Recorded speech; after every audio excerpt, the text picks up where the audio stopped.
Okay. How many of you in the audience are currently in a gym class? Okay. Now, how many of you enjoy using the heart monitors? Okay. Well, the heart monitors are a great idea to measure fitness activity, but it needs to be improved. The title of my speech is What We Can Do to Improve the Heart Monitors. Today, we will discuss what the heart monitors are, how we can make the heart monitors better, and we will take a look at some results from people I surveyed. So what are the heart monitors? Well, it's displayed on the board, but basically, it is a small device that attaches to a band that you wear directly under your chest, and it measures your heart rate. There are 5 different types of zones. There's the red zone, the yellow zone, the green zone, the blue zone, and the gray zone. The red zone is when you are at the maximum heart rate and when you're burning the most calories. This is the zone that you try to get in. That's the one that you want to be in the most. Then there's the yellow zone, which is the second highest zone. And it's probably the one that you will be in the most.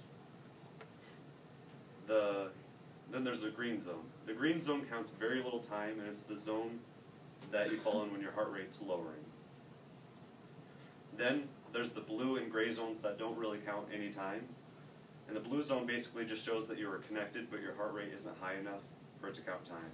Then the gray zone means that basically that your heart monitor's on. Now each day, Ms. Cluse and Mr. Johnson have a time that you need to reach to get all your points. Usually on a game day, you require like 20 to 25 minutes. On some fitness days, it's more or less. Now that we have taken a look at what the heart monitors are, let's take a look at the negatives and what we can do to improve the heart monitors.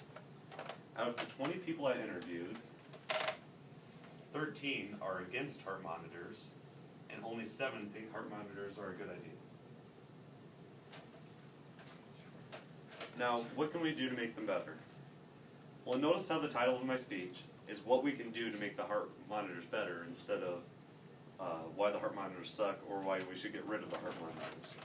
I think the heart monitors are a great idea, and they're a great addition to gym class. For example, the heart monitors can encourage people to actually try. That would typically stand there.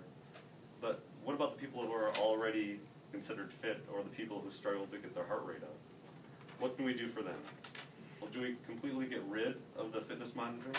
No. We have 2 options. One, we can either base the time that each person needs to reach by his or her body fat percentage, or we can base the time that a person needs to reach on a series of fitness tests prior to gym. Now, what I mean by this is like a series of tests that determine what causes their heart rate to go up and possibly come with a time that, like for each person. Now, this sounds like a lot of work, and it is, so what I would recommend is taking into account each person's body fat percentage and basing the times on that.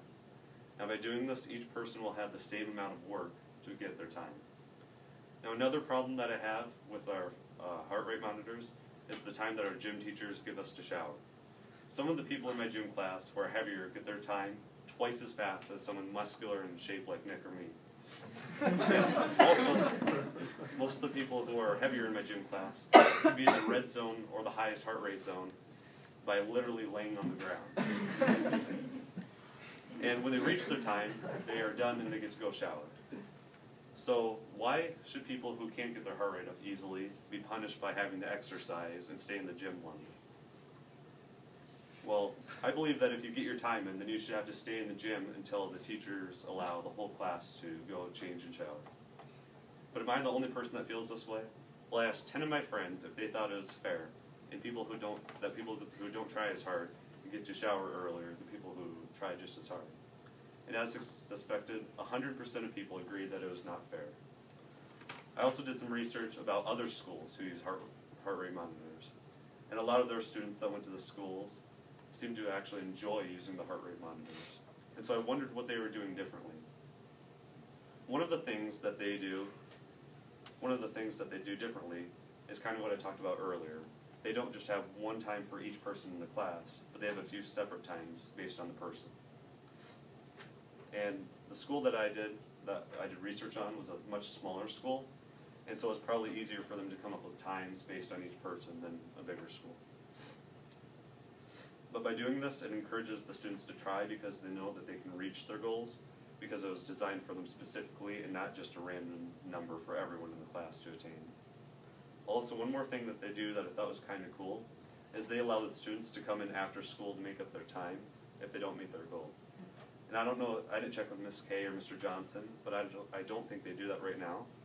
But that'd be cool because if you don't get your time, then you know you can make it up for and get all your points. So in conclusion, we have looked at what the heart rate monitors are, how we can improve the monitors, and we've looked at some results from people I surveyed. So the next time you're struggling to get your time in, think about what we can do to improve the heart rate monitors.